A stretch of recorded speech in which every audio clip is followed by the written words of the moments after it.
and let you introduce the guest that shall not be named. Okay, that's fair. Okay. Hey, everybody, we're back. So, UFC 235 happened. It was, it was a mix because we were excited about this card, and we got a lot from it. We did. But we also got some awkward parts from it that are really hard to digest. And apparently, they're still going on right now, Kev. Who's going on? That could go a lot of different directions with how these fights ended. You got Usman and Covington. This is breaking news.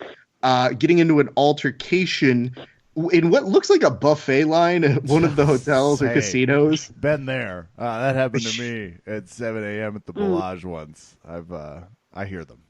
And it's so funny because you can't turn on anything for any fighter without seeing some melee happen.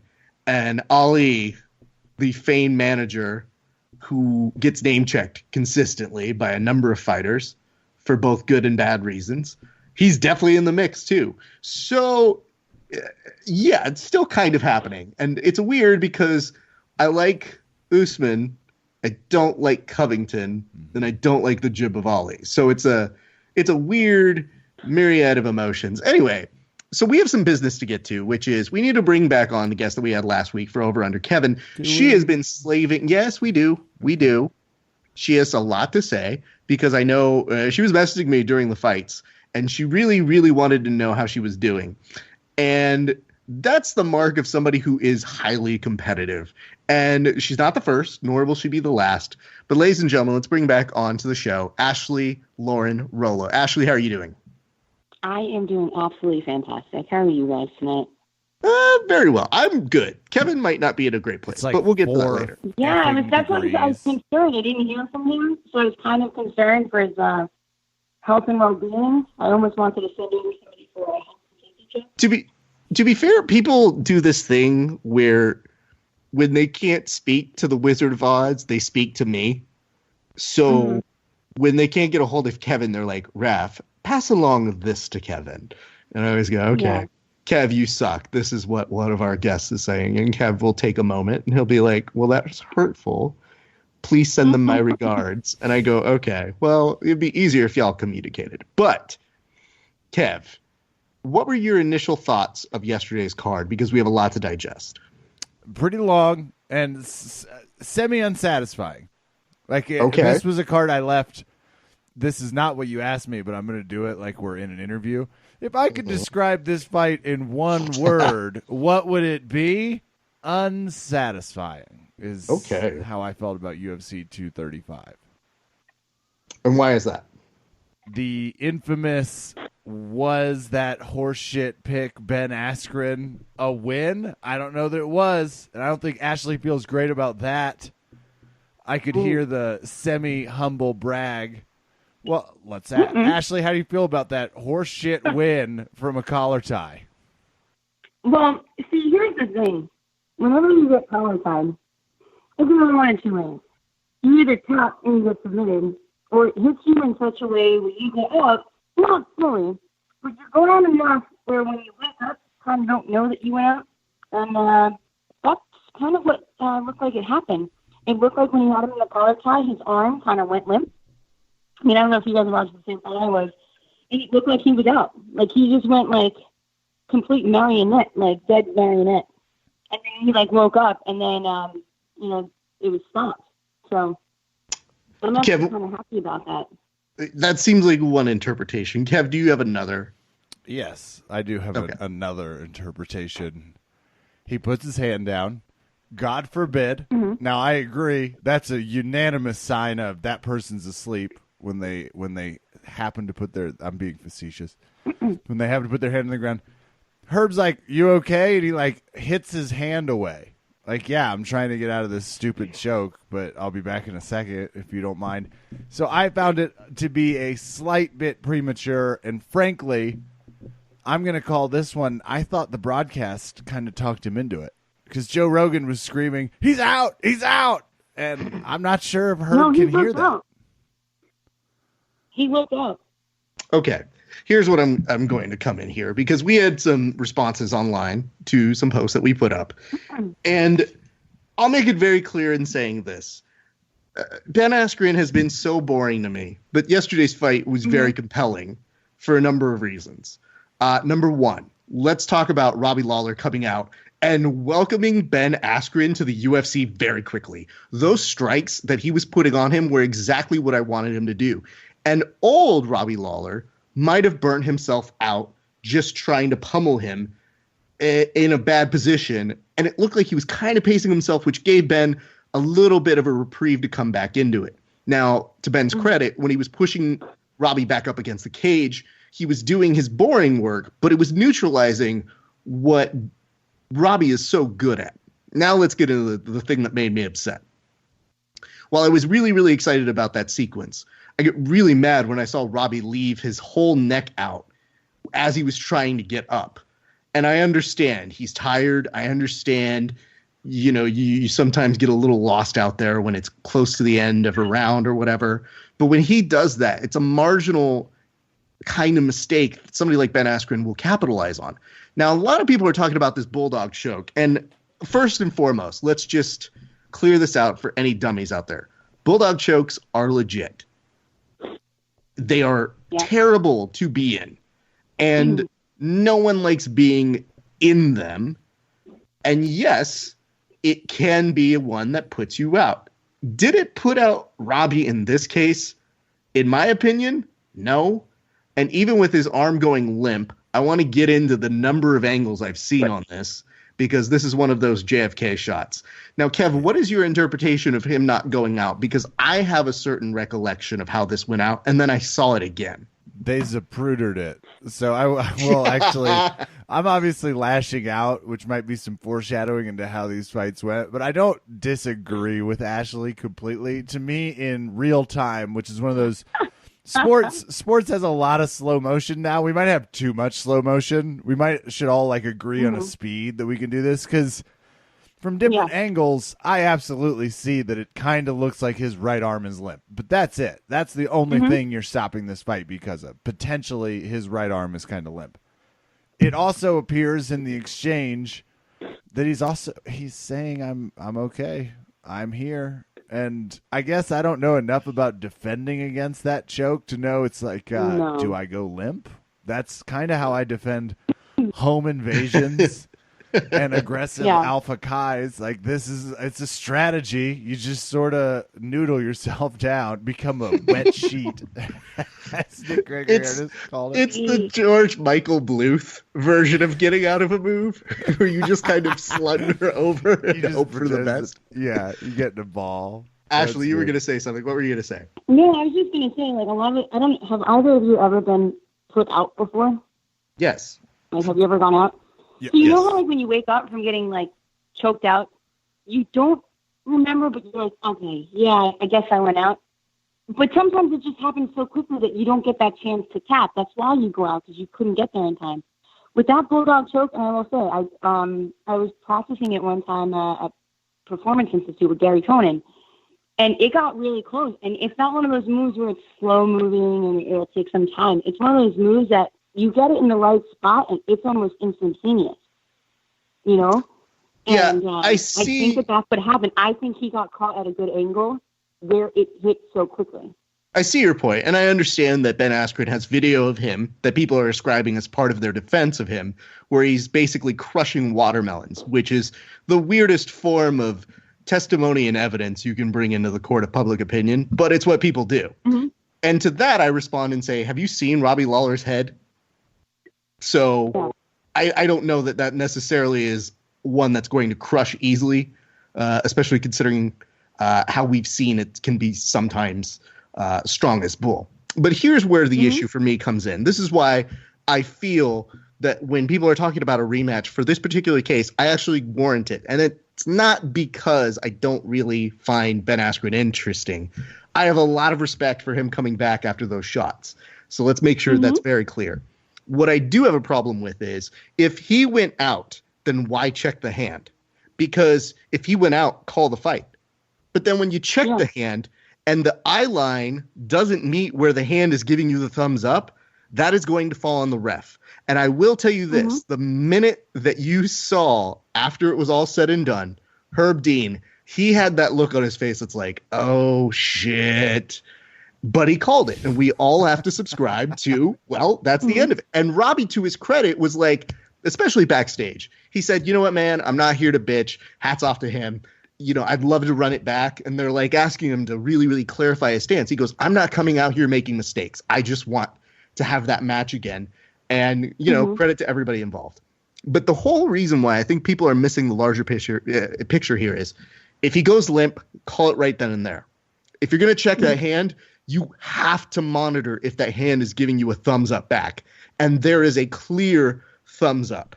So the gray area that everybody seems to be ascribing that I don't think necessarily stands for an argument's sake is, well, what about that gray area if you go out and then you come back in?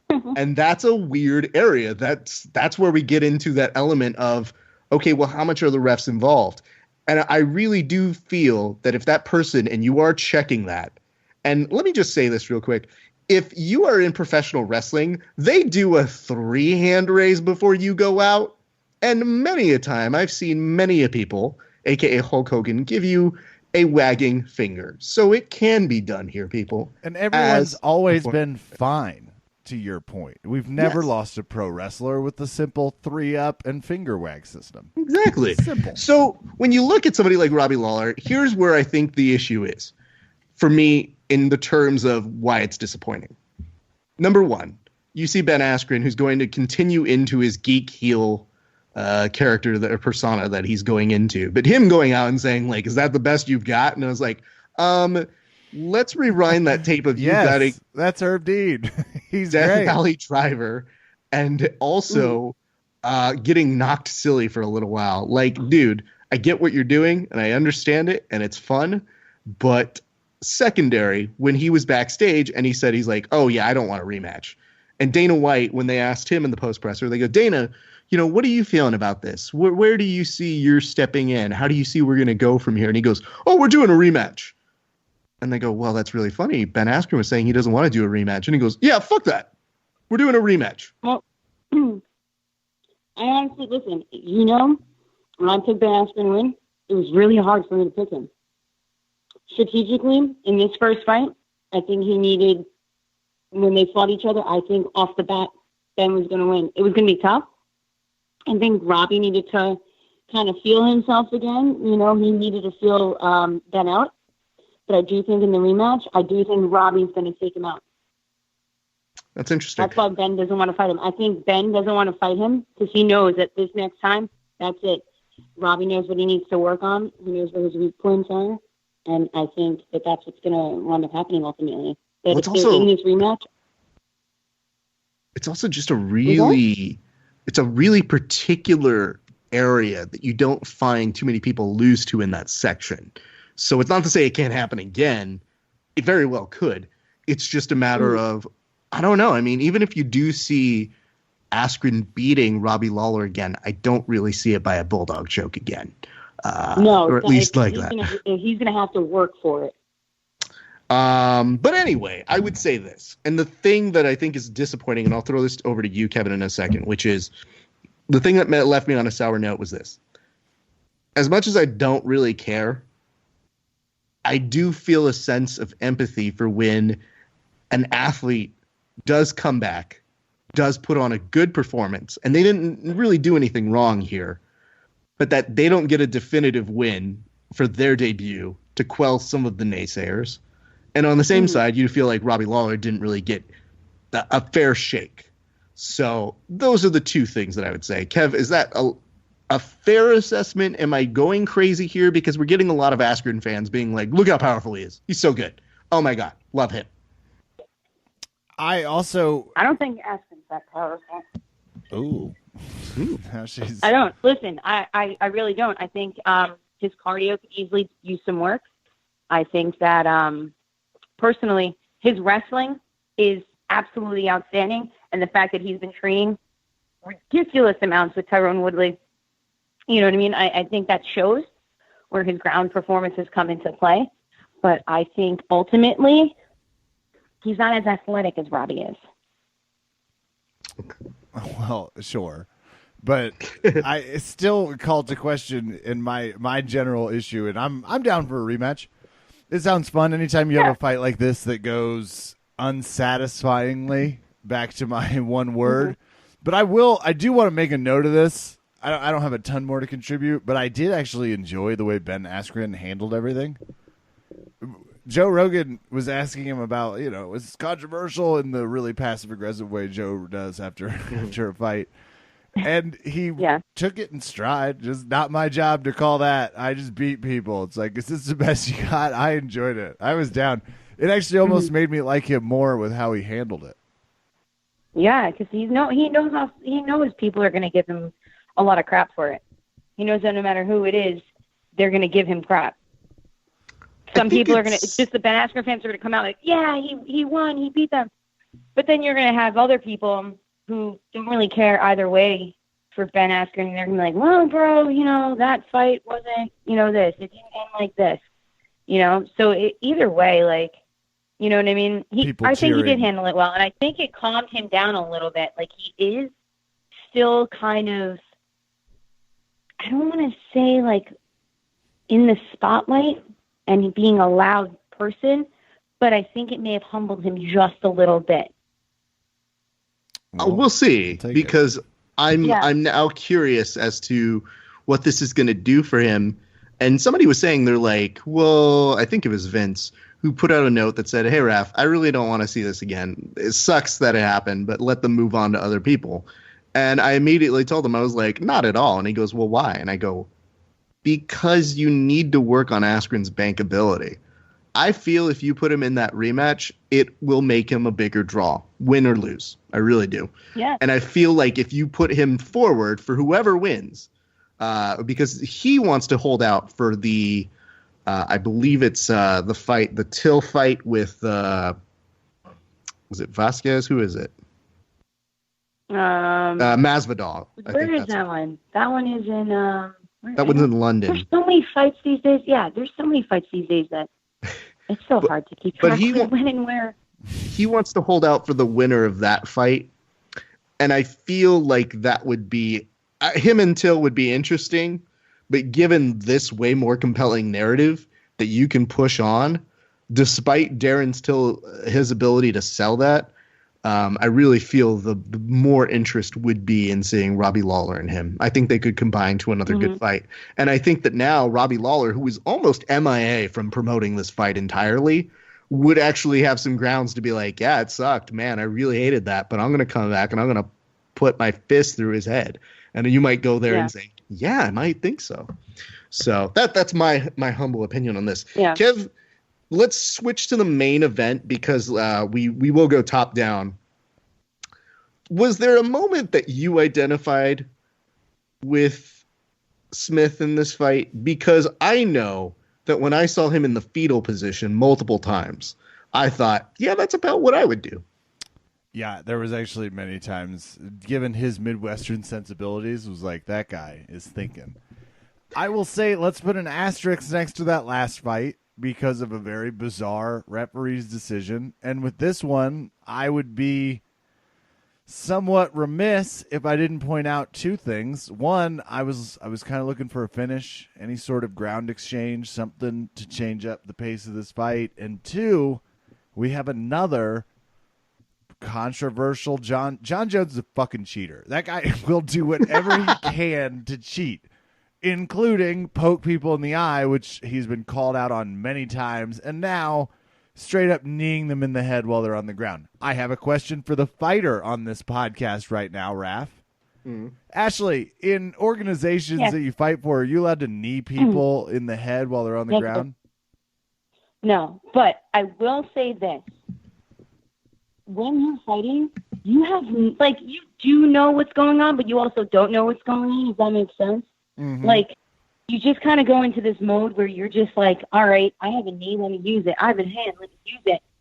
And you kind of don't realize what you did until after you did it. Because there's times where, like, even after something, even, like, with sparring, I'm like, wait, what happened? Like, what did I do? Like, how did I look? Like, you don't even know because you're just out of it. You're in like a different like planet at that point, you know. And even with like jiu-jitsu matches, like I've watched tape over some of my finishes, and I don't even remember half the time how I got them. I'm like, oh, I didn't even remember that, you know. So I could see where he didn't realize what he was doing, because at first, like, it didn't look like I don't think he knew exactly what was going on, Jones. And, you know, I'll be honest, I mean, this is going to be very controversial, and I hope that the people from, you know, Jones's camp don't really hear this, but I would, if looking at that fight, though, I feel like it could have ended sooner. I feel like Jones could have potentially, or somebody could have been like, you know what, make it go to the end. Nobody saw that fight going 5 rounds, you know? And I feel like Jones wasn't putting in 110% of his effort. I don't think he was even doing 80%, you know? Yeah, he does. I think that whole fight was weird. That fight, honestly, listen, I'm being 100% honest. That fight was weird. I feel like there were multiple times where Jones had him beat by like about 10 inches, I think, in reach. There are multiple times that Jones could have easily like closed up the space, hit him harder. You know, you saw it. Jones kept faking. He kept faking that left, faking that left, faking that left, faking that right. He just wasn't making contact. Like, he was just, it was almost like he was toying with him. So I saw maybe a smidge of this, of what I used to call Anderson Silva's let you have a warrior finish to the end. And I felt like that was almost the case yesterday, because there was a certain point when the CompuStrike counter just stopped. They go, we're good. Yeah. This is like 90-1. There's no reason to count anymore. And there was a little bit of humility for John Jones at the end of saying, like, hey, you know, you guys, you have a bad night here every once in a while, and that's when people see you at your worst. And that was kind of what I had here tonight. And I still was like, I don't know, man. I mean, it's really strange to watch this guy that you know in the back of your head. You go, yeah, he can end this fight anytime he really wants to. And he's just, he's almost not. And you can't tell if it's a full strategy. He doesn't want to overexert himself, but it's also just in that mode of looking at it from just the context of this one fight and saying, well, that's disappointing. It was a weird fight, honestly. Like, I really, that whole everything about it was just odd. Yeah. You know, like he didn't look, I mean, he looks himself, Jones, but I feel like he didn't have the same aggression as he normally does. And I did like how, I don't know if you guys, you know, how much you follow both of them in their camps, but they were very cordial and very polite to each other. What Smith said at the end about Jones and his team, I appreciated.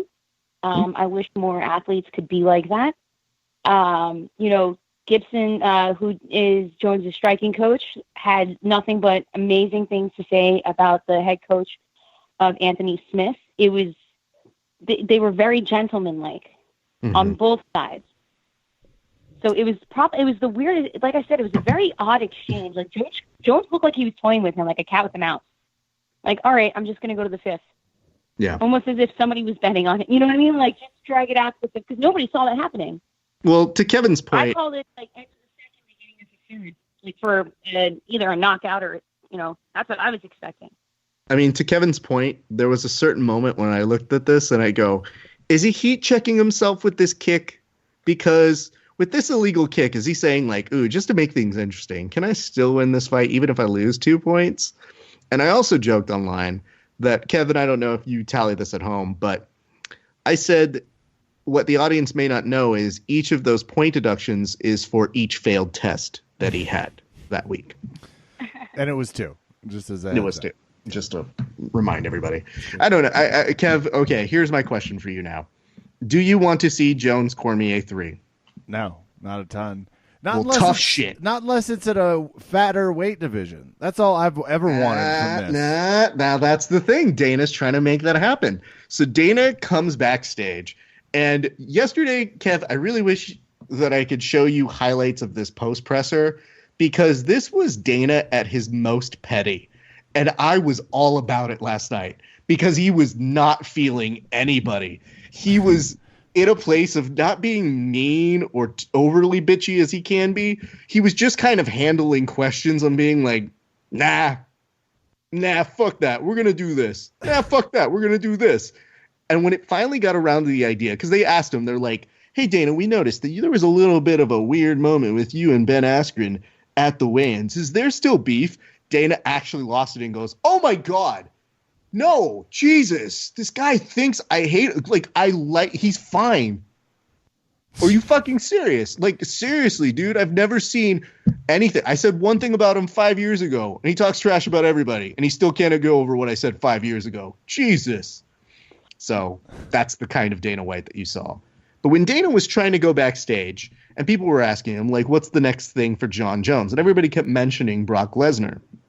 And then things got a little bit weirder where Dana goes, yeah, Brock's definitely in there, but, what do you guys feel about Daniel Cormier 3?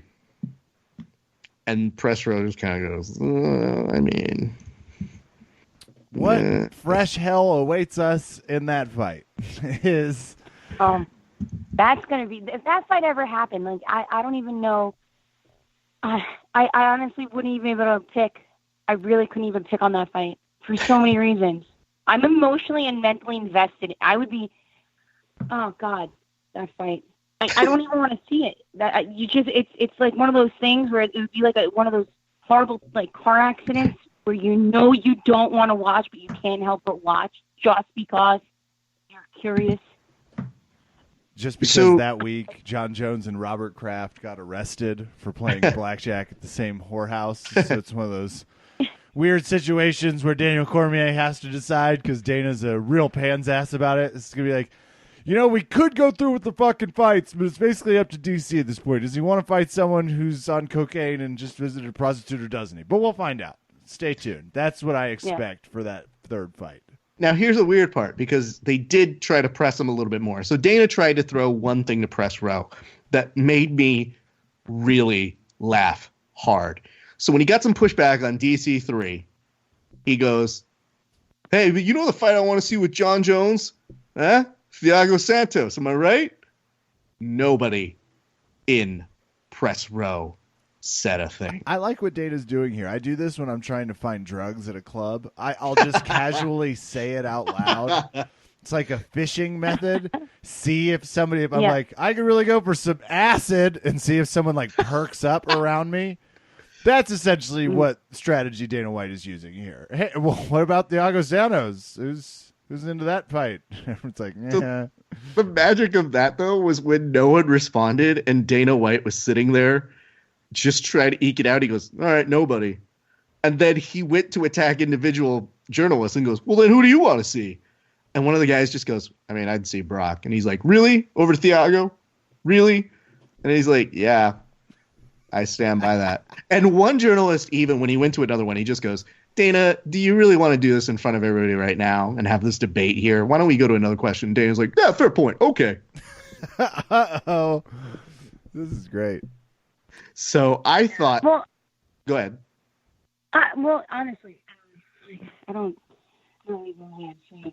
But if you guys were to make fights based off of statistics and what actually happened and where fighters are actually ranked, it would be a completely different matchup than what's posted. If you guys were to hypothetically research, the light heavyweight division, let's say, sure, and actually go through fighter by fighter in their past fights and actually do the math, the rankings would be extremely, extremely different. And the fighting aspect of it would be very different. There are guys who are listed lower, but numerically should be higher. I feel like at this point, the UFC is turning into the WWE. It's not based off of rankings anymore. It's based off of who the people want to see. And I feel like this Anthony Smith fight is nothing different. I mean, Jones just fought 2 months ago. You know what I mean? Like I said, when was the last time you see these guys defending these belts like this quickly? You know, pretty rarely now.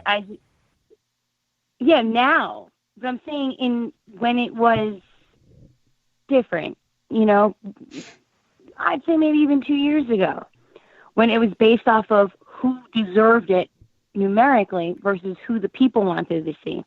At this point, I don't know about you guys, but I'm like, you know what? Jones, I can't think of anybody who could beat him. You know what I mean? Yeah, that's the issue. Getting down to that size, that's the thing. That getting down to that size, DC is going to be tough because DC is getting older. Yep. You know what I mean? That's also and it's going to be a hard right? cut.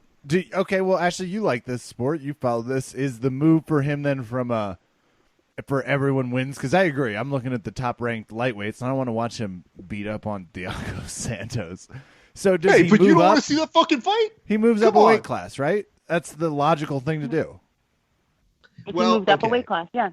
Now, after he threw out the Thiago and crickets happened, Dana went back, and somebody goes, I mean, seriously, though, Dana, doesn't Jones want to go up a weight class? And Dana gave one of his first hints of being dissatisfied with the answers that he's gotten from Jones and saying, yeah, he's not really wanting to pull the trigger on that one. It's kind of weird. And it's one of the first times that you peel back a little layer of that onion that Dana's like, guys, I'm fucking trying, okay? Take Thiago Santos to take some fucking heat off my fucking back because I'm trying to give you that match. And I got one fat guy who doesn't want to go down. And I got one cocaine guy that doesn't want to go up. You guys fucking make your own matches. So for me, I had a moment of petty sympathy with Dana as he's just going off, and I'm living for it. So to answer your question, I think in order for Jones to establish that narrative that he wants, which is to be the best, he really does have to go up the weight class. And I do. I think it'll be hard this time, though. I do as well, because then you're going into Cormier's comfort zone. I will say this. A lot of fried food. His comfort zone involves cake, a good buffet. Like top 5 people you'd want to have a meal with in the UFC. Daniel Cormier is one of them. 100%. And the best part is DC has the best weight cutting expert in the industry on him. I would take DC in a heartbeat just because of the cut. Jones would have a hard time bulking up that much. Jones, for whatever reason, he suddenly lost muscle mass. You know, and muscle holds a lot of water. And that's where guys at that lean stage can cut that weight quickly. Like even me, like I'm not super lean, but I can cut 4 or 5 pounds the morning of weigh-ins in an hour and a half, 2 hours if I needed to. You know, somebody bigger than me, leaner, that's no problem. But I think putting on the good weight to cut down is going to be a difficult task for Jones to do. DC has it down to a science. DC can eat a steak dinner and pancakes 18 times a day and then make weight no problem and do it the healthiest way possible. Well, I'll make it very clear, though. I grabbed a towel 3 fights ago to get a few pounds, but yeah. Yeah, nothing's better than when these two guys try to take shots at each other and you go, that's fair. Oh, that one's fair too. Yeah, both of you make compelling points about the other. Yeah. That's what I'm saying. Like, it's one of those things like I don't want to happen just because like across the industry, people like both guys. I like DC. I think he's a good person. I think he's really chill. I think he's very humble. I think he's very polite and he's great with the people he works with. He treats you like family. Jones, for what it's worth, I've met him. I think he's great. He's very polite. His team, Tusa, is amazing. His jiu-jitsu coach, you know what I mean? Gibson's they're just all great guys. And you're just like, this is just, you just don't want it. Like you want it, but you don't want it, if that makes sense. Well, I don't want it because based on what we've seen so far, I don't have questions. And that's usually what compels you to make a third where there's not a rubber match. It's just Man, and I'll say this right now. If Cormier beat him, as much as he would want to have that Brock Lesnar fight, he needs to retire on the spot. That would be the walk-off home run, and you would 100% just say to everybody, that'd be the hey, mic drop. I'm done.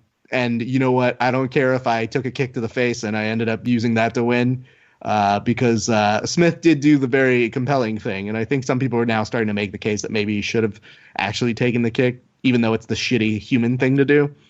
I'll say this. I think DC, at a bigger weight class, has a better chance. I still see Jones winning. And that's a tough argument to really go all the way through. And it's just because when you watch Jones, picograms or not, he is a compelling athlete whose IQ continues to come up with creative ways to do things.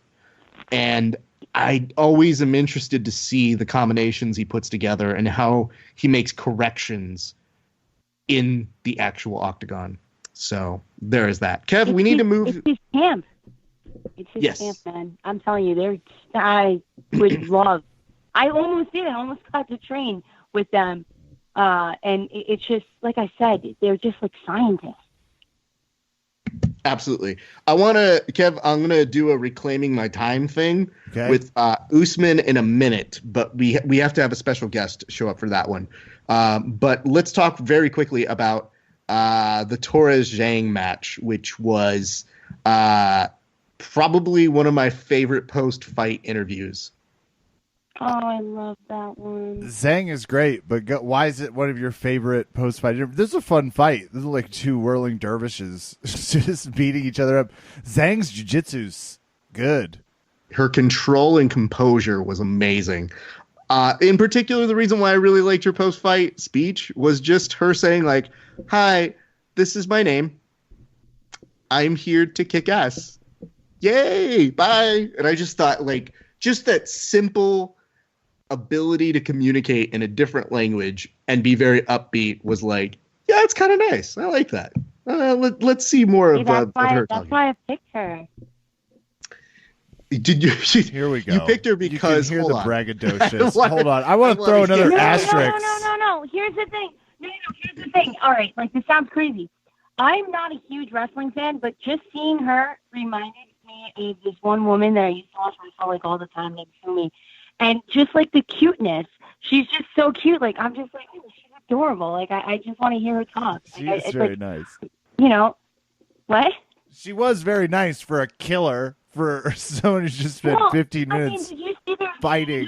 Like that happened? Like, you know, Brian Hamper, the Sucker Punch CEO, posted it, and it was an interesting exchange between the two women when, you know, they weren't like in the presser, they were literally just in the hallway, and it was excellent sportsmanship, you know what I mean? But I mean, like Zhang is she was just super strong. Like I was looking at her thighs, I was like, holy crap! Like where did those muscles come from? Like what's that girl do? You know? So she's just cute though. She's just likable. I understand your affinity for Zhang. However, I want to take a moment to try and point out that I was trying to signal friend of the podcast, which is my way of usually saying, Kevin, are we really going to vote against our friend Pedro Munoz? Shit. Yeah. And I haven't even seen that fight, but I heard Cody did not suffer at the hands of an unforeseen partying industry injury and did make it to the fight. Okay, true. Ashley, do you mind recalling what you remember from that fight? God, I literally almost cried. So Cody was dominating him. Cody at first had the energy, and I felt like, oh, dude, you're gonna gas out. You're too intense. And I thought for a minute, I was like, oh, he's got this. And then I blinked and I opened my eyes and I saw him on the ground, and I was like, how did that happen? It was hard. It was difficult. It hurt to watch. Oh, no, it did. It was great. And I'll tell you why.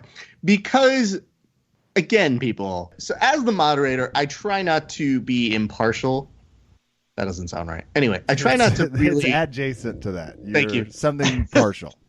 You know, the best part is when I know I fucked up and I go, oh, no, I know it's not true. Anyway, I try not to sway you all of the time. I may put in my hints and my clues, but I just thought there was one thing in particular for Moonhouse's durability. I did feel that. But I was thinking, like, man, he's got to, like, play a smart game and try and hit that submission guillotine that he loves to hit all the time. I did not foresee that he was going to stand and bang and that he would win the standing and the banging, because holy fuck, Kev, Cody No Love was literally putting his head down, as he does every once in a while, and just swinging for the fences. And a couple of those connected with Munoz and pulled him back in a way that looked very concerning for where the fight could go. But instead of falling down, Munoz just staggered back, put his head down, and started swinging as well. And lo and behold, he won that exchange. Fun fact, Stand and Bang is the name of the movie Cody was shooting when he injured himself sexually. I have an overreaction take on this that I want to throw at both of you for some judging. I said Cody Garbrandt has not looked good in his last few fights. Here's the overreaction take. In 6 months, he's going to be fighting for Bellator. What do you think? Ouch. Ashley? I could see that happening. Oh, shit. I thought she was going to say, I thought I was about to get an Italian jersey. Get the fuck out of here. No, listen, I like I said, I watched the fight last night with a bunch of my teammates, 2 of them who are active fighters in the UFC. And we all said, like, he just does, ever since he got that knockout that one time, ever since he got knocked out, like, he just, against Dillashaw, he hasn't been the same. He's just a completely different, I don't know how to explain it. It's like I don't want to say scared, but he's just not the same. Yeah, and I want to give credit to that knee that he threw into, like those jumping knees were good. It's just I felt like you could see the pattern a little bit more, and I feel like when you get a fighter who says, "Hey, no, let's do that," who might add just a smidge more or a variation to said pattern. I think they have some success. So it was a little disappointing. Yeah, did you love that? I just sent Kevin the clip right now. Send me the video. They really are. It's the stand and bang of 2019. This is awesome. Yeah, when I said stand and bang, I don't necessarily just say that a ton on the podcast. I'm not like Dominic Cruz talking about needing to respect something every 3 minutes on the show. I'm literally telling you, no, I've heard that a few times, but... Can Cody Garbrandt fight Donald Cowboy Cerrone? That works weight class-wise, right? Well, he might need to, because apparently Conor McGregor and Cerrone, despite everybody involved saying, yeah, it sounds like a good thing to do, Dana White gave us an update and said, yeah, it's so fucking far from happening. So there's that, everybody. All right. Matt Serra versus Cody Garbrandt. You heard it. Kev, I said that I needed to reclaim my time for a particular fight, and I know it doesn't sound exciting to really discuss the Woodley-Usman fight, because it was a technically well-thought match for Usman, especially the fact that he was apparently injured. His leg was not 100% for like 2 or 3 fights is what he admitted last night. Thank God for Woodley. Jesus. If that guy had come in at full strength. And, well, Woodley, though, no, but Woodley, and somebody put this up, and I forget who put it up, but they said it seemed like he took a couple Xanax and just kind of let the dice roll last night because he didn't look like he was in the fight. And even in the post-presser, he said as much. But we're talking about a welterweight division where there was a hero that retired, and he's very angry that we didn't book him last week to talk about his retirement. So I might have to get off the show right now and have you talk to him. Talk to him about his retirement? All right. Yeah. Ladies and gentlemen, here, I mean, not for the last time, because you can never retire from podcasting, but Verbal Tap Character Lore, champion and retiree, Georges St. Pierre. Champ, how's it feel to be out on top? Ooh, GSP is a partying machine now. He gets out there and says, hey, what is your name? I want to dance upon you. Okay. Is that well? I mean, my name's Kevin. Woo! Okay. Hey, GSP not so bad no more, eh? No, you're looking great. So you're not going to fight Khabib? You're out? Nah, it's overrated. I sent Khabib a message. He said, send me location. I did. And then he was like, oh, I cannot read. It is in English. But it's too much difficult for GSP. Here's the thing, people. Yesterday, I watched Fight with Tyrone Woodley, and I say, oh, he thinks that he is best of all time. I ask you very humbly, is he best of all time? No. No. I know you have a guest on here too. What is your name? Ashley. Ashley, very nice to speak with you. Do you feel GSP is the greatest of all time? Yes, no. 100%. GSP is the GOAT. This is the best guest you have ever brought on here. I don't have any more cross-examination question for her. She sounds like she a very good fighter. She sounds like she know more than you. And I'm very impressed by the caliber of her performance, if I'm being honest. Well, that's great, GSP. Thanks for swinging by. So you're retired from talking to us now as well, right? We're not going to. Oh, GSP is that long and hard about it. I may have to retire from this show too. Can I throw you some career advice on the way out? You did the Boneyard, where you merge your fascination of bones from dinosaurs. Yes. I don't know what the Dr. GSP now. Thank you very much. You did one season. I haven't found it on Netflix yet, which is deeply upsetting. There is a reason for that. How have we not seen you at Shark Week? Get on the production. Somewhere right now is a boat filming something for Shark Week. It's called Fighter vs. Shark. I don't know. I'm spitballing. Take Ashley. She knows about this stuff. You guys go fight some sharks. We'll call it the MMA thing. Tap Out will sponsor this. You act like GSP has never fought a shark before. So, as if this is new information. You can have it like a whole series, like on Animal Planet. Khabib fights a bear. GSP fights a shark. Oh.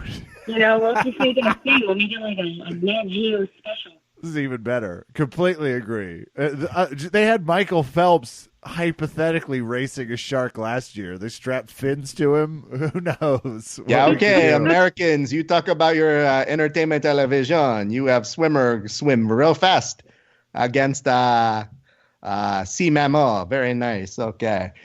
Here's what I have to say. I think I'm feeling very good about retiring, but if I could be persuaded by the audience to stay, I don't know. Maybe yes, no, I might. I don't know. We will let the audience decide. Well, thanks for stopping by, champ. You have a good evening. Have a happy retirement. Golf. Woo! GSP now go dance on floor again. Oh, so many after party for GSP to hit up now. All right. Going to call up Danaher, and we are going to use our Professor X brains to think of the next big cocaine bender to go on. So until then, anyone can do it. GSP says maybe for last time, probably not, but maybe for last time. Ole, ole, ole, ole. GSP, greatest of all time. George's Savior, ladies and gentlemen. Ashley, any final thoughts on the brouhaha that was UFC 235? About the Tyrone Woodley thing, I definitely think it looked like he had the flu or something, like he was sick. You know, he didn't look like himself. The whole card was like weird. I don't know. Like, I feel like since they're putting out all these events, like I feel like cards are getting weirder and weirder. Like 232 was weird. Like that whole card was just like the night of weirdness. And then now it's starting to happen again, like here at 235. I just think that, like, they need to kind of dial it back a little bit because it's starting to get, I mean, honestly, even the refs are starting to get burnt out from it, you know? Sure. And having two championship fights on one particular night felt like, oh, okay, well, what are we going to do in two pay-per-views time? Yeah. Who's fighting on that? All right. Can I run down a few things, Kev? Because I want to give some overall credit and not credit to some folks. Sure, and just for what it's worth, GSP would have fought better against Usman. Saying that, wow, me either. And I chose Woodley. It was really disappointing. I'm just gonna point out something real quick. You could have told GSP that when he was here when you had the chance. No. He's been nothing but square to me. Woof. Okay. Here's what I have to say. It looked like Woodley had a stunt double who was unfamiliar with his work standing in for him yesterday. And, there is a compelling narrative. I thought that was great to see Usman win. I thought that was a very fun thing to see somebody new get crowned in that division. The downside of that is Woodley says that his resume merits an immediate rematch. I don't know that I necessarily disagree with him, but we'll see where that goes. I just know that his resume says one thing, but his fight yesterday said an entirely different. Fight Ben Askren? How's that? Let's switch it. Put Lawler against Usman and Woodley against Askren, and no one's gonna even remember these fights happening. Do you know the real downside about all of this is, Kevin? Is that now Woodley is going to have more time to concentrate on his rap career. So I really did think of that yesterday where I said, no, I'm okay with him coming back and getting a fight because that rap career is a bad choice for everyone involved. Look forward to our review of his first rap album. Ashley will be back on the show. We're all going to listen to a hit and talk about it. Future Verbal Tap. There was a great thing between Zabit and Stevens. Some people said that didn't go the way that they had scored it. I wasn't really hurt by it. I thought it was a fine fight. Let this be a lesson, everybody. If you're named after an alcohol and you win by a miraculously amazing jumping knee, perhaps do not look like you were inebriated as if you were on said alcohol, because it's really embarrassing when they show your victory celebration as your highlight reel before your amazing highlight reel finish. That's the moment where you have to reevaluate things in your life. I also want to give some credit to this. Diego Sanchez, Kev, and I'm going to say this officially on the show right here, right now. He has punched 2 extra fights on his "why is he still fighting" card. Because we do go through those moments of saying, yeah, he should probably retire. Because he's been fighting since The Ultimate Fighter season 1. So, yesterday with a very dominant win over a Mickey Gall, I was able to say, yeah, I'll give him 2 more fights. That's fair. He's very good at it. Mm-hmm. And let's see. And the rest of the undercard, I wish I could have seen, but the reason why I wanted to bring them up right now is as follows. My Fire Stick. I was trying to sign in. I keep myself signed in on my Fire Stick so I can watch the prelims because I'm one of only 10 people doing that. And when I watched the early prelims on my UFC Fight Pass, it wouldn't register me on my app on my Fire Stick. Now, I blame the UFC for this. I don't know if that's the real thing. But when I go on my app on my phone, for whatever reason, it was working just fine. So it's not like my subscription was invalid or anything. It was just, oh, fuck, why is it working on my phone but not my TV? And it really made me think, Kev, out of protest, I actually didn't watch the UFC early prelims. Me either. I didn't. I don't have the time. Actually, Ashley said earlier, for this fight, they were beautiful. ESPN, oh my God, ESPN's so good with the cameras and the capture. Just has a much more presence to the fight now. Thank you.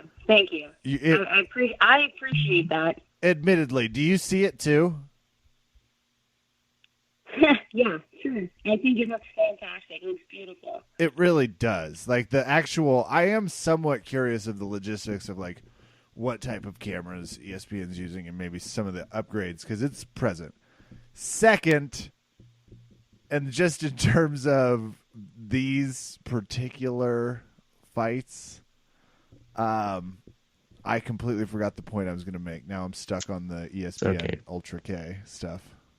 I want to bring up something that we can maybe make a suggestion to Ashley to forward to ESPN, which is why do the people have to get into the octagons who are reporters? Yesterday, Brent Okamoto got in there, and it just makes you think, why are we not seeing fights? I'm a person who works in production. I'm okay with these things. I know you got to jazz it up every once in a while, but it looks weird when they go into the octagon for 2 reasons. One, Did you see how Brett kind of looked like he didn't know where to go, and then he just kind of gets off the screen and you're just kind of looking at part of a cage for a split second? Yes. Did you see that part?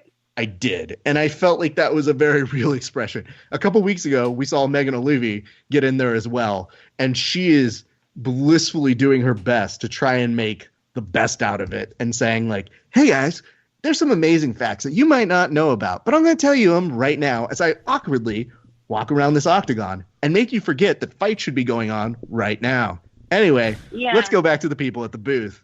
A+.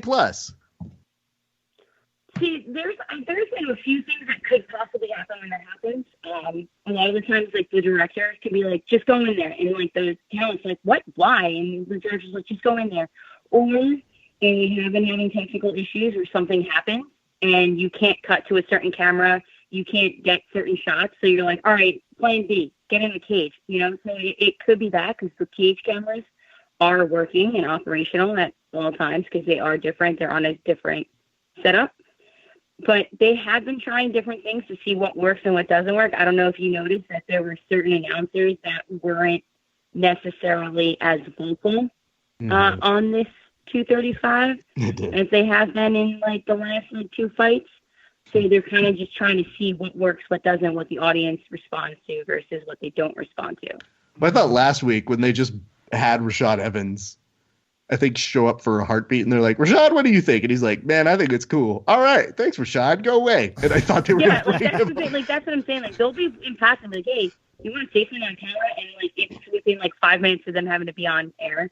And they're just like, okay. And, you know, you don't know what to say. Like, athletes, like, because I see it on both ends. Like, an athlete, they're not necessarily quick to think on their feet to be in front of the cameras. You know, they're athletes. They're focused on winning and training and everything else. If you're going to talk to them about something like outside of their little realm, like it's difficult, you know. So it's been interesting to see how ESPN is doing it versus how the UFC does it versus how Fox Sports did it. Again, you know, I think it's the weird octagon walk around that always makes me feel like they're real estate agents showing you a house. Like, this is a really nice octagon. Look at it. It's got nice fencing and the mats are not super bloody, but you know, you could put something on that. Yeah, like I said, it's a very weird feeling. I also remember the point I was going to make. These fights are so damn long. I DVR'd the prelims that were on ESPN and only tuned in live for the main card. Sped watched the prelims today, shaved a clean hour to 2 hours off my life stock in how many effing fights there are now. So no, I did not tune into ESPN Plus to catch the first undercard prelims. This was also a weird moment where it was the first time my app playing on my TV also was doing that bad Japanese dub, kind of not syncing with the mouth sort of a thing. And I go, am I going to have to get used to that? And my wife walks in and she goes, this is weird. That needs to match up better. Has it always been like that? I go, I don't think so. I feel like this is the first time I saw it really awkwardly. The thing is, when you're dealing with the app, like off the bat, because they're using fiber optic cables, like honestly, just from like a technical standpoint, there's always a delay. There's the person talking, then it gets put into fiber, and then the fiber sends it to get like closed caption because they have to be closed caption, and then it gets sent somewhere else, and it gets sent somewhere else, and then you finally get it to the networks, and by that time there's like a 4-second delay. And it's so weird. They try to sync it better, and there's shaving time off here and there, but it's an app. You know what I mean? You're literally watching this on an app now. Before, you didn't have to worry about that. That's fine. So, I'm just saying, I know this is the new normal. Kids and their apps. But if I pay you for it, there are other apps that work okay. So, again, growing pains, we're all going to learn and love together. I'm just saying I'm torn because yesterday was one of the first times as somebody who's really, really struggled to keep my Fight Pass, where when my TV wasn't letting me go on, I was like, I did sign in, you son of a bitch. You give me these fights. And it didn't. Yeah. And then the app that I'm supposed to replace it with is struggling. And I say, it's okay, buddy. I'm going to work with you. The whole thing has been quite it's been quite the learning process. And I think within the next couple of months, a lot of the bugs will be worked out from the production side, from the technology side. You know, I think they're getting, because I don't know if you noticed, but the some of the commentators from Fox are now suddenly commentators for ESPN, and it's just everybody's learning. You know what I mean? Like, these are people who don't always work together, and as you may notice, it's just everything. In my inverted pyramid of complaining about things, I really did put the octagon walking above the nuisance of, that doesn't match up, but just stop walking in the octagon. It's weird. And yeah, that bothered me too, to be perfectly honest, because it's like they don't need to be in there. Like, their feet are getting that mad dirty. Like, who knows what's on their feet, you know? Yeah. Well, I've also told Kevin in the past, all it does is remind me that there's not fights going on in there. And that's the primary function of the octagon. The octagon doesn't serve any other purpose other than to... Yeah, it's kind of backdrop. Yeah. So I don't mind if they're even walking backstage or they come and they high-five somebody getting a beer at the local concession stands. All of those things are much better ideas than just having them walk around aimlessly. And it's not even... Unless it's the reporter's idea, which I don't think it is. I don't really think it's their fault. I think they're doing the best they can with whatever they're given. So I would like to pass that on. Before we reveal who won, I want to leave you with this last Dana-ism that really – he's doing this a lot more since the merger, Kev, and I don't know how I feel about it, but it's like the second time in a row where it kind of happened. Here's how Dana was kind of closing out his portion of the post-presser. Dana was telling Press Row that there was a moment he was so blown away by John Jones. He stopped in the middle of the whole fight, turns to Zac Efron and says, "Can you fucking believe that?" That's a story he was telling in Press Row. Well, to his credit, Zac Efron was there? Yes, he was. That's amazing. I would have. Zac Efron was sitting next to, what's his name? There's Zac Efron. Who? Yeah, no, I actually am now recalling you sending me a picture of him at the fights. He looks Gordon Ryan-esque. Yeah, I was really interested. Like, I didn't realize that was Zac Efron. He looked awful. He aged horribly. I think he's, as someone who has looked the same, which is old since I was a kid, I'm not going to knock on Efron looking like a day older, but I will say this. Previously, when they were talking about back injuries, Dana White brought up, he's like, well, I was talking with Matt Damon backstage, and he said the back injuries were really hard to get used to. What? Dana, why are you name dropping more than Barbara Walters? Like, the amount of celebrity name drops that Dana is like subtly putting into post pressers now is something that I want to put as a watch for Verbal Tap listeners. So if you see it, send it to us. I just want to put this out there, and you guys take it for how it is. ESPN, ABC, and Disney, and some of Fox are all the same company. Mm-hmm. So hypothetically, if people have movies that are coming out soon and are promoting said movies, their names get brought up a lot just to kind of start bringing relevance again, hypothetically.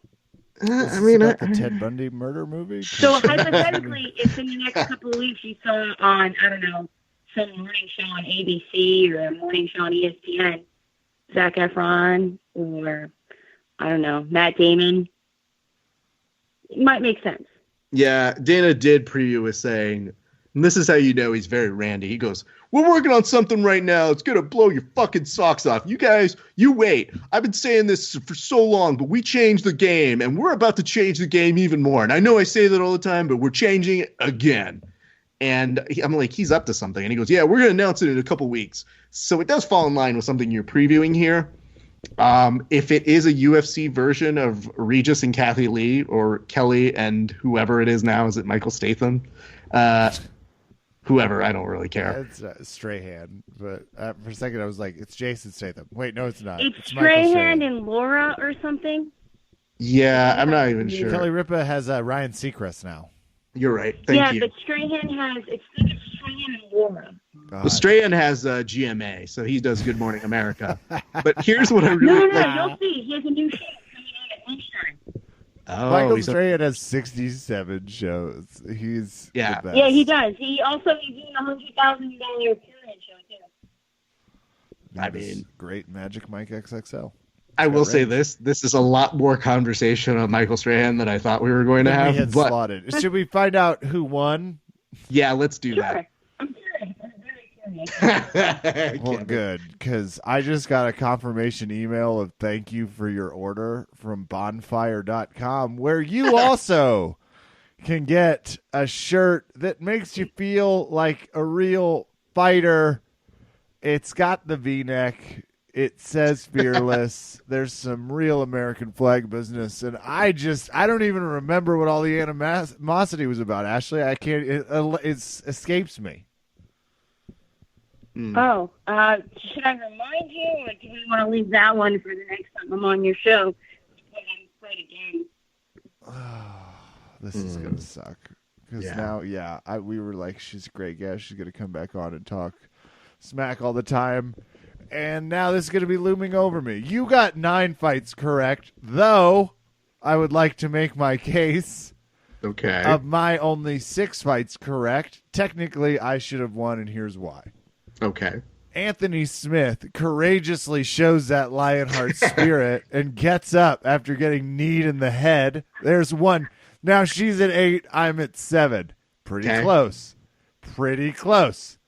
And excuse me, is that Ben Askren not choking out Robbie Lawler? Asterisk 2. Ooh, no contest. That does mean you both lose on that one. Interesting. 8-8. 8-8. I don't think that's how that exactly works, but I've never heard you more fired up with a compelling reason. I'm almost tempted to go the other way. However, the good news is you already ordered the I lost. She did, in fact. Those asterisk fights, sadly, she got 9 fights correct. She's very good. We'll bring it to the judge at a later date. However, for the purpose of where we are right now, congratulations, Ashley. Thank you. Thank you. I hope that you were able to take this and parlay it into winning ways for your upcoming fight later this month. And let's remind people the who, what, where, when, and why of that. I got the dates. NFC 118, the charity fight night, Friday, March 29th at Monday Night Brewing Garage. The Brewing Garage, people. You know you want to see what that is. You want a VIP table of 8? It's only $1,000. Get 8 people together. Get that VIP table, but wear your Ashley shirts. There we go. Yes, I appreciate that. All the proceeds are actually going to Warriors Purpose, which is the charity I'm fighting for. It is a mental health charity, and all the money that I'm raising from this fight, 100% of it is going towards doing a seminar here in the tri-state area. Hopefully we can get some people the help that they need and just start getting people talking about mental health, because it is something that needs to be discussed, and too many people are afraid to do it. So I'm not afraid. I'm not afraid of anything, and that's why I'm doing it. So I hope you guys, if you have any Atlanta listeners, if they want to come check it out, say what's up. I'm down. It's been great, having the support from everybody all over the country reaching out to me over this site, and it really does mean a lot to me.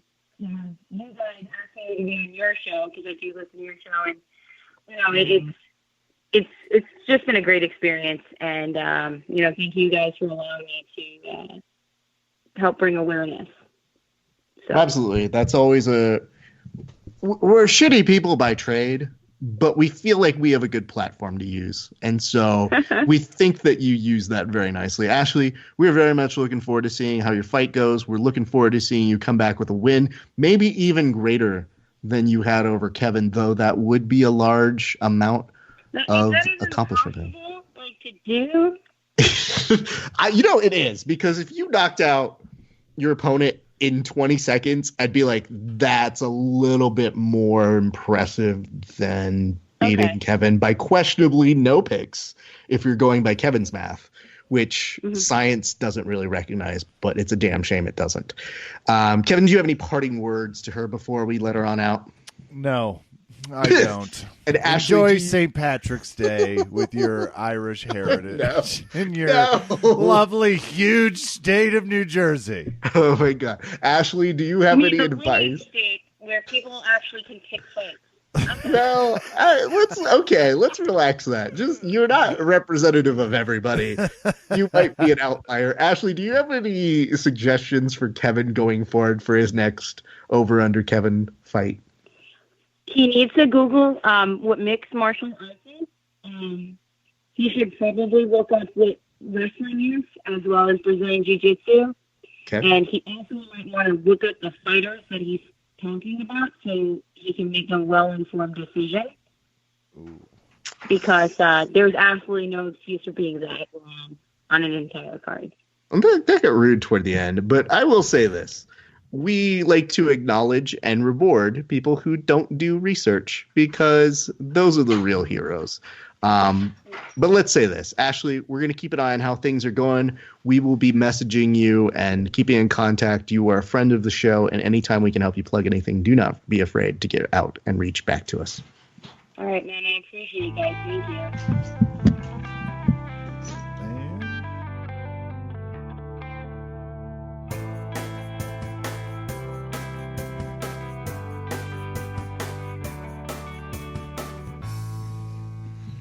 Ref, it is officially 1 degree now.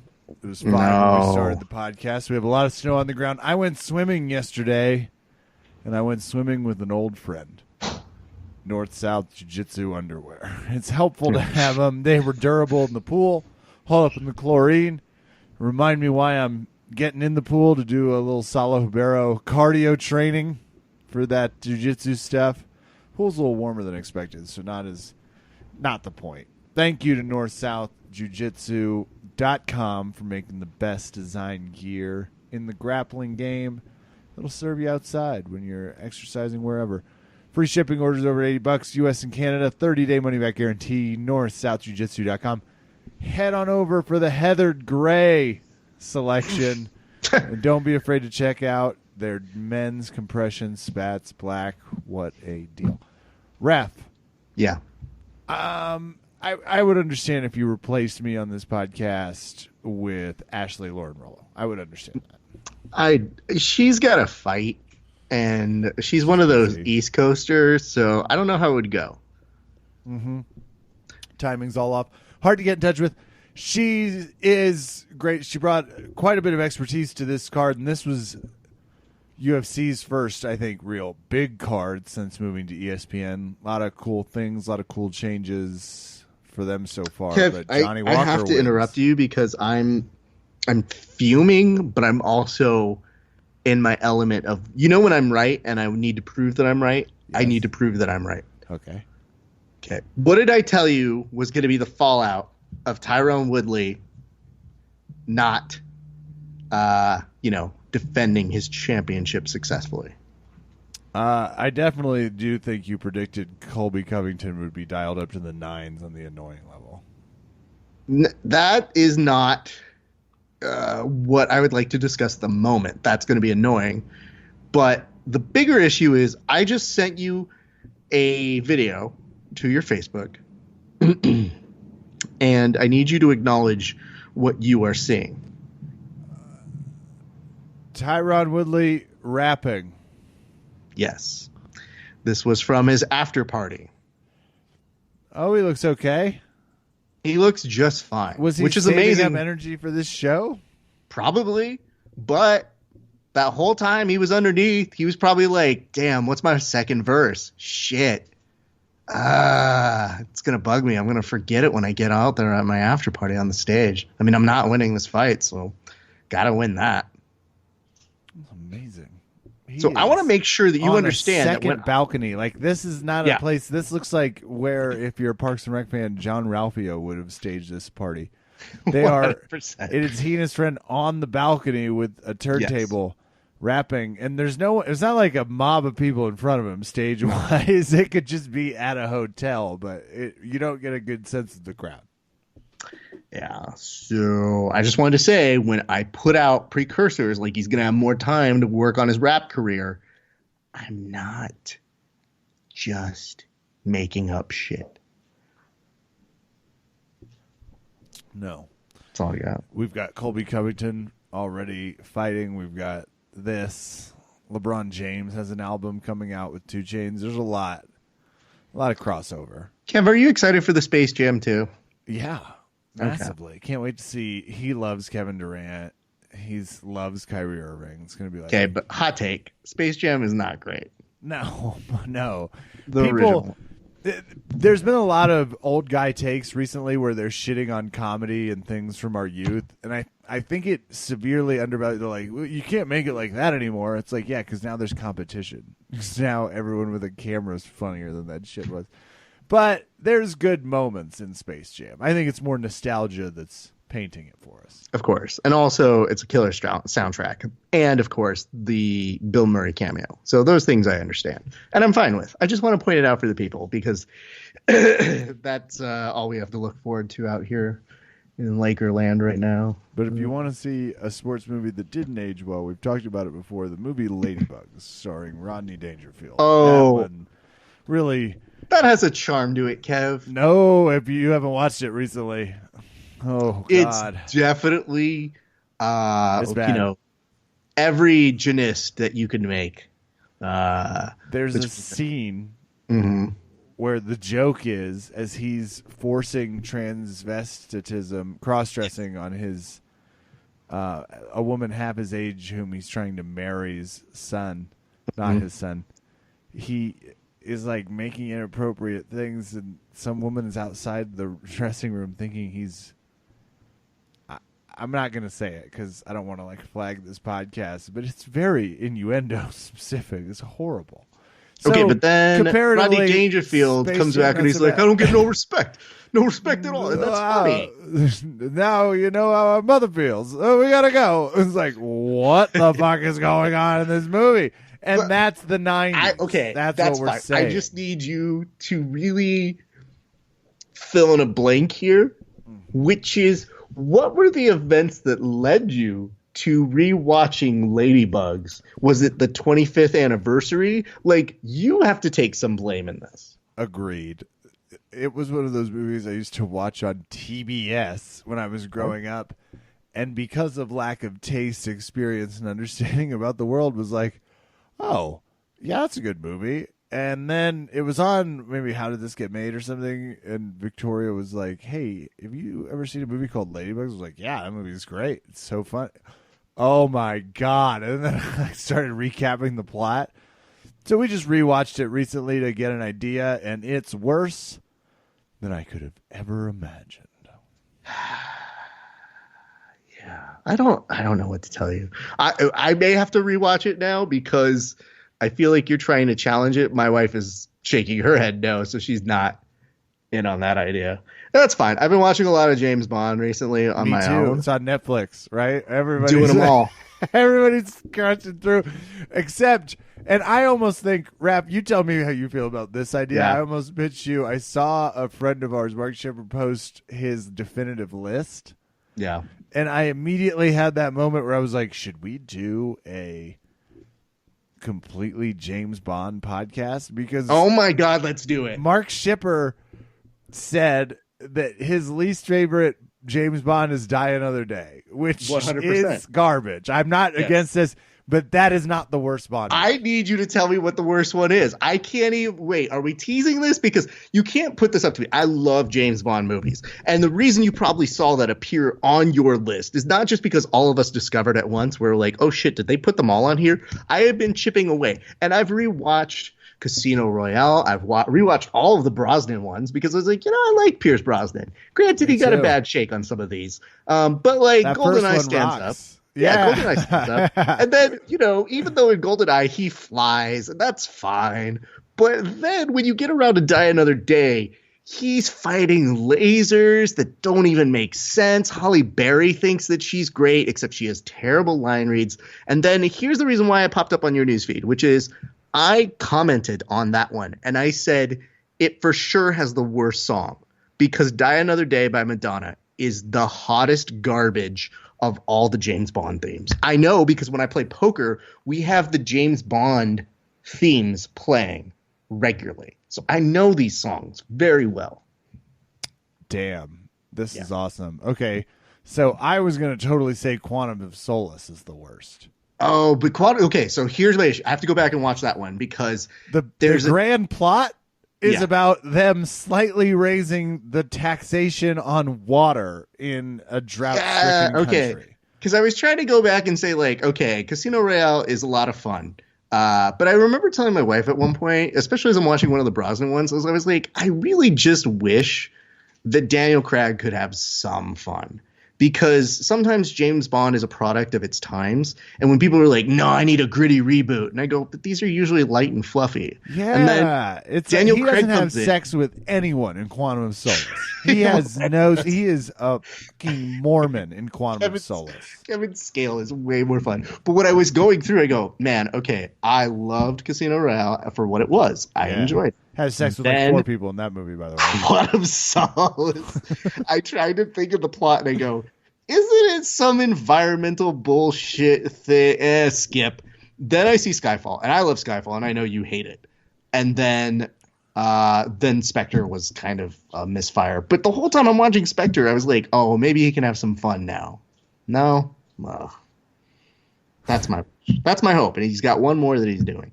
So anyway, I guess what we're saying is we really have agreed to do a James Bond podcast. Mark Shipper is a lot because he does these things where sometimes he believes that he is right on a variety of issues, and he's wildly, he's a person who's got a lot of time to write something, but not necessarily a lot of time to have friends. So I guess what I'm saying is I'm fine with it. I'm good to do one of those. So yeah, come back for that. And you can hear what I think is maybe the most underrated James Bond theme song of all time. That would be fun. We'll get some categories. We'll get this thing ready. And I'm just now, as you're talking about Spectre and Skyfall, I was like, shit, I've kind of merged them into the same movie. I'm going to have to go back through Spectre, fortunately. Skyfall is, and again, my opinion, not yours, Skyfall is great. And Spectre is,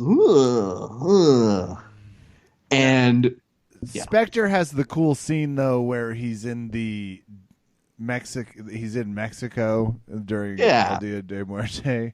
That part, that tux scene rocks. The hard part for me is I'm always looking at as an actual Mexican person, and I kind of go, yeah, you're okay. What I would tell you, though, last note on this. Yeah, oh, please. Kelly definitely walked in on, what is it? Is it tomorrow? No. The World Is Not Enough. That's a great one. Your standard evil. There's your fake news. That's the cautionary Oh no, tale. that's Tomorrow Never Dies, right? That's the fake news one. Oh The World shit, Is you're Not right. Enough is Dr. Christmas Jones. And yes, definitely walked in. Oh hell yeah! Why is Denise Richards a scientist? And I go, babe, it's glorious. And she took no more than 5 minutes and goes, I have all the information I need on her. That's where the guy is he can't feel because there's a bullet in his head, right? Yes, that's Robert Carlyle, who does actually a pretty fun Bond villain, all things considered. But midway through the movie, like, that movie's so dumb, and it goes, hey, do you like dumb movies that aren't Roger Moore? Come join us for this one. So anyway, we can come back to those things later. Don't worry. The grappling news is slow. If only we thought of this faster. That'll do it for us tonight here at the old Verbal Tappers. Shout outs? Do you have some? I have a couple. Nothing big. I'm tempted not to shout out the Jabera crew for some of the things that have happened to me in that gym. But no, it's good, I think. Feeling this back to training thing, but shout out to the Jabera side. Rap, I did get kind of called out. Apparently, Jabera met his now wife through a dancing scene, the tango, which prompted me to be like, that's the plot of True Lies. I mean, that's True Lies, the Schwarzenegger movie. And he quipped, that's not the tango. It's a different dance they're doing in that. And I just found another thing that I need to discuss with Tom Arnold. But be very careful when, and the nice part is he's got the black belt. He's right. I also would not have expected him to correct you on that and be like, a True Lies reference is impressive, right? But they routinely refer to that as a tango in common lore. They call that dance a tango, I think, even in the scene, even if, to expertise, such as Senor Jabera, are looking at it and going, "That's no tango, my friends." I don't even mind telling you, I flat out Googled it. Rap. I read way more facts about the movie True Lies than anyone needs to, including the movie almost didn't get made because Tom Arnold sucks, and the horse almost killed Arnold. Didn't know that. Didn't know it. Wasn't worth it. Scene wise, wasn't worth Arnold. I'll say that. But that's gonna do it for me on the shout out train. Well, excellent. While we're speaking of Arnold, there was definitely a great meme that we made today that I think the people are enjoying with Craig Jones and Arnold being in the same photo, as Craig Jones is currently at the Arnold Classic in Ohio. And I think Craig himself seemed to enjoy it because people are supposed to be sending in memes for the BJJ Fanatics group to get something. I didn't even really do it for that reason. I just saw a photo of Craig Jones trying his hardest not to make eye contact with Arnold. And, there's that. So, but I would say the tack-on joke that I'm quite proud of is, come with me if you want to drill. And one person said this, and I have to shout them out because I cried laughing when I got this. I said, throw your best puns at me for Arnold and Craig Jones. And Kev, I kid you not, when I saw this one, I had to stop because I just said, man, I think they won. I really think they won the day. And the note was, this is from Babyface BJJ. I'll be back, take. Which, if you're playing a pun game, that's a pretty good one. So anyway, let's do the shout-outs. Shout-outs to the LA Jiu-Jitsu Club. Shout out to Valley Martial Arts Center. VMAC. I had a marathon training session with Kyle today, and that was a lot. So my thanks to Kyle for getting me back into a better shape. Because here's the thing. When you're gone for a couple weeks and you come back, you're like, how does this work? What am I supposed to do here? What was it again? Position, grips, hips? I can remember. But we had one of those like long rolls where there's no like breaks in between. You're just going through the bells. And I went to go do an arm bar. And I'm not going to say I forgot how to do it, but I literally just threw his arm when I didn't get it. I go, fuck. And I just threw it away. And I was like, nah, that sucked. So there was that. And shout out to 10th Planet Van Nuys, our friends over there. Looks like they've got some fights over at CXF. I think I'm going. Those are next Saturday over here in Studio City, I think, or Burbank, one of the two. But I think I am going to that one. And our good friends Lance and our good friend JJ will be fighting on that card. And we just found out Albert Morales will be fighting on that card as well. That's pretty awesome. So it's going to be a very good day of fighting. And thank you guys for sending in submissions and your fighter picks. We had somebody send in some fighter picks, and we said if you guys could beat Kevin or Ashley, we would shout you out. No one did. There was somebody who I think got like 8 right. Or they might have tied Ashley, which is not technically beating her. So we will not be shouting them out. But thank you guys for doing it. I think it's a fun game to play. Welcome. Yeah, and if you start to see yourself trending at that 7-8 range, let's make some money. Let's not get out of this. That'll do it for us tonight here at Verbal Tap. I am Kevin. Thank you for listening. Good night and get down, Craig Jones. Now.